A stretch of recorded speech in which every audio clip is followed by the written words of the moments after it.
अस्सलाम वालेकुम नाजरीन। एपिसोड नंबर 164 का आगाज़ कुछ इस तरह होता है। आयगल खातून जो कि बहुत ही ज़्यादा परेशान होती हैं, वो मारिया से मुलाकात करने के लिए उसके किले में पहुंच जाती हैं और फिर आयगल खातून मारिया को तमाम कहानी बताती हैं कि वज़ीर आलम शाह ने काय कबीले में घुसकर सलचान खातून और मल्हान खातून को गिरफ़्तार करवा लिया और बाला खातून के यहाँ एक बच्चे की पैदाइश होने वाली थी, लेकिन वज़ीर आलम शाह को इतनी भी शर्म नहीं आई। उसने बाला खातून को इसी हालत में सगोद की तरफ बंदी बनाकर भिजवा दिया है। और फिर आयगल खातून मैरी से कहती है,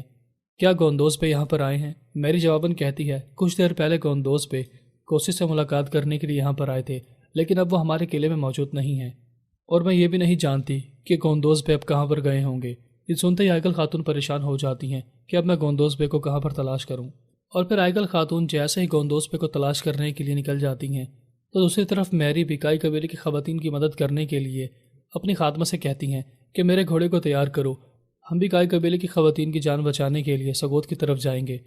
खात्मा ये सुनकर परेशान हो जाती है और वो मैरी को समझाने की कोशिश करती हैं, लेकिन मैरी अपनी खात्मा से कहती हैं, मेरी आने वाली नस्ल भी तुर्कों से ताल्लुक़ रखती है, लिहाजा जब मेरा बच्चा पैदा होगा तो वो जान जाएगा कि तुर्क कितने अजीम और बहादुर हैं। और अब तो मैं भी तुर्कों के साथ जुड़ चुकी हूँ, लिहाजा वो भी मेरा ख़ानदान है, मुझे अपने ख़ानदान वालों की मदद करनी होगी। दूसरी तरफ जेर कुताई जो कि बहुत ज़्यादा बुरी हालत में होता है,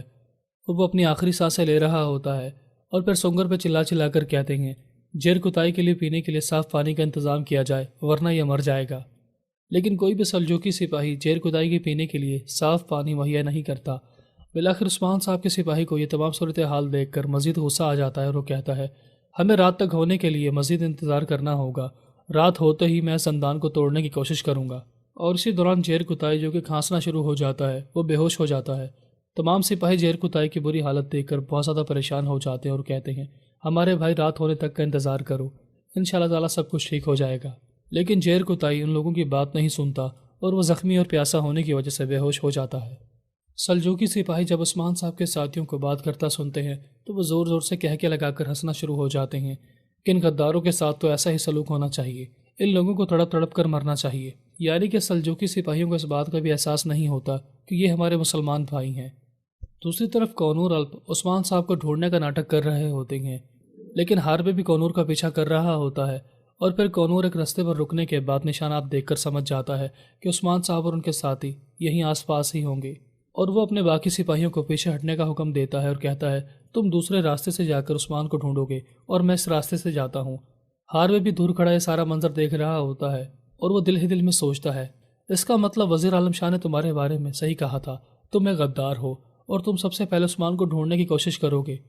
क्योंकि तुम उस्मान को मारना नहीं बल्कि उसे बचाना चाहते हो। एक तरफ गोंदोज पे कोशिश को लेकर उस मकाम पर पहुंच जाते हैं जहां पर वज़ीर आलम शाह उस्मान साहब के साथियों को गिरफ्तार करके ले जाता है और वहीं पर बहुत से सल्जूकी सिपाहियों के साथ साथ तुर्क कबीले की सिपाहियों की भी लाशें पड़ी होती हैं।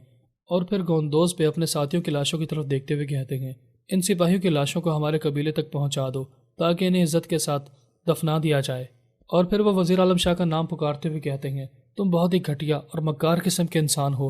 तुम्हें इतनी भी शर्म नहीं आई कि तुमने अपने मुसलमान भाइयों को कत्लेआम करवा दिया। और फिर जैसे ही गोंदोज पे वहाँ पर मौजूद तमाम सिपाहियों की लाशों का मायना करते हैं तो उन्हें उस्मान साहब और उनके करीबी साथी कहीं भी नज़र नहीं आते। गोंदोज पे सूरत हाल देखने के बाद मज़ीद परेशान हो जाते हैं कि कहीं वज़ीर आलम शाह ने उस्मान साहब के साथी को गिरफ्तार तो नहीं कर लिया और उस्मान साहब किस हाल में होंगे। दूसरी तरफ उस्मान साहब और उनके साथी मिलकर घयातों को तलाश कर रहे होते हैं। इसी दौरान एक मंगोल सिपाही दूर से कुल्हाड़ी फेंककर तुर्गुत बे को मारने की कोशिश करता है, लेकिन तुर्गुत बे उस कुल्हाड़ी से बच जाते हैं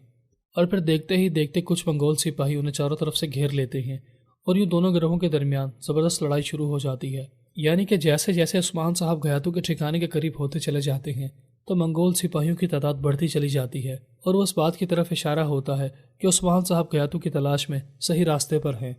तभी घयातों ने अपनी जान बचाने के लिए उन रास्तों पर मंगोल सिपाहियों को छोड़ रखा है। और फिर जैसे एक मंगोल सिपाही तुर्गुत बे पर हमला करने के लिए आगे बढ़ता है तो बोरान दूर से तीर चलाकर उस मंगोल सिपाही को जहन्नुम हासिल करने में कामयाब हो जाता है और फिर बाकी सिपाहियों के साथ तलवार से लड़ना शुरू हो जाता है। ये वही मंगोल सिपाही होते हैं जिन लोगों के बारे में घयातू बड़े गरूर और तकब्बुर के साथ कहता है कि ये वो सिपाही हैं जो मेरे के इशारे पर अपनी जान कुर्बान करने से पीछे नहीं हटते। यानी कि वो मंगोलों में से सबसे ख़तरनाक सिपाही होते हैं जिन्हें ख़ास तौर पर खून खराबे के लिए ट्रेन किया जाता है। बिलाखिर एक मंगोल सिपाही उस्मान साहब पर अपने भाले की मदद से हमला कर देता है عثمان صاحب جو کہ زخمی ہونے کی وجہ سے صحیح طریقے سے لڑ نہیں پا رہے ہوتے، وہ اس منگول سپاہی کا مقابلہ کرنے کی کوشش کرتے ہیں، لیکن وہ منگول سپاہی بہت زیادہ طاقتور ہوتا ہے اور وہ بھالے کی مدد سے عثمان صاحب کو زخمی کر کے زمین پر گرا دیتا ہے۔ عثمان صاحب بھی زمین پر رینگتے ہوئے ایک درخت کے ساتھ بیٹھ کر ٹیک لگا لیتے ہیں اور تھوڑا سانس لینے کے بعد پھر سے اس سپاہی کا مقابلہ کرنا شروع ہو جاتے ہیں۔ وہ سپاہی جیسے ہی عثمان صاحب کو مارنے کے لیے آگے بڑھتا ہے، عثمان صاحب کی تلوار ان سے دور ہو جاتی ہے، تو عثمان صاحب مکوں اور لاتوں کی مدد سے اس سپاہی کو مار رہے ہوتے ہیں۔ بالآخر عثمان صاحب اس منگول سپاہی سے بھالا چھین کر اسی بھالے کی مدد سے اس کے سر کو کچل ڈالتے ہیں، اور پھر جیسے ایک سپاہی بوران پر حملہ کرنے کے لیے آگے بڑھتا ہے تو اسی دوران کونور الپ دور سے تیر چلا کر اس منگول سپاہی کو جہنم واصل کر دیتے ہیں۔ جیسے ہی عثمان صاحب کونور الپ کو دیکھتے ہیں تو ان کی جان میں جان آ جاتی ہے، لیکن وزیر عالم شاہ کا خاص سپاہی حاربے بھی چھپ کر یہ سارا منظر دیکھ رہا ہوتا ہے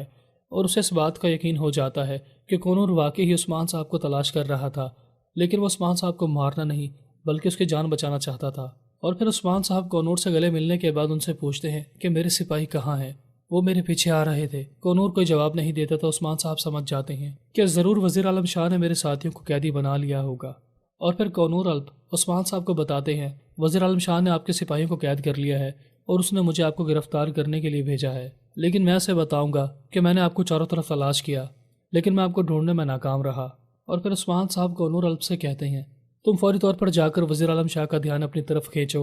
اور میں اس موقع سے فائدہ اٹھا کر گیاتو کو تلاش کرتا ہوں کیونکہ میں آج اس کو مارے بغیر واپس نہیں جاؤں گا۔ دوسری طرف جیسے ہی گوندوز میں لاشوں کا معائنہ کر رہے ہوتے ہیں تو ان لاشوں میں سے ایک سپاہی زندہ بچ جاتا ہے اور وہ انہیں بتاتا ہے کہ وزیر عالم شاہ نے آپ کے سپاہیوں کو قیدی بنا لیا ہے، اور جہاں تک عثمان بے کی بات ہے میں نہیں جانتا کہ انہیں بھی قیدی بنا لیا گیا ہے یا پھر وہ فرار ہو گئے، کیونکہ میں اس واقعے سے پہلے ہی بے ہوش ہو گیا تھا۔ اور پھر اسی دوران گوندوز بے کی نظر جیر کتائی کی تلواروں پر پڑتی ہے جو کہ اصل میں بامسی صاحب کی تلواریں ہوتی ہیں۔ کوسس بھی بامسی بے کی تلواروں کو دیکھ کر پہچان جاتا اور وہ کہتا ہے یہ تلواریں تو بامسی صاحب نے جیر کتائی کو دی تھی، اس کا مطلب جیر کتائی بھی وزیر عالم شاہ کے قبضے میں ہے۔ اور پھر گوندوز بے کوسس سے کہتے ہیں میں عثمان کو ڈھونڈنے کے لیے جاؤں گا، میں جانتا ہوں کہ عثمان گیاتو کو مارے بغیر واپس نہیں لوٹے گا۔ اس سے پہلے کہ وزیر عالم شاہ کے سپاہی عثمان کو تلاش کریں میں عثمان سے ملاقات کروں گا اور اس کی مدد کروں گا۔ کوسس یہ سن کر کہتا ہے میں بھی تمہارے ساتھ آؤں گا، میں بھی عثمان کی مدد کرنا چاہتا ہوں۔ اب تو تمہیں یقین آ گیا کہ روگاتوس عثمان کا ساتھی تھا اور وہ اسی میدان جنگ میں مارا گیا، اور میں بھی عثمان کا ساتھ دیتا آیا ہوں،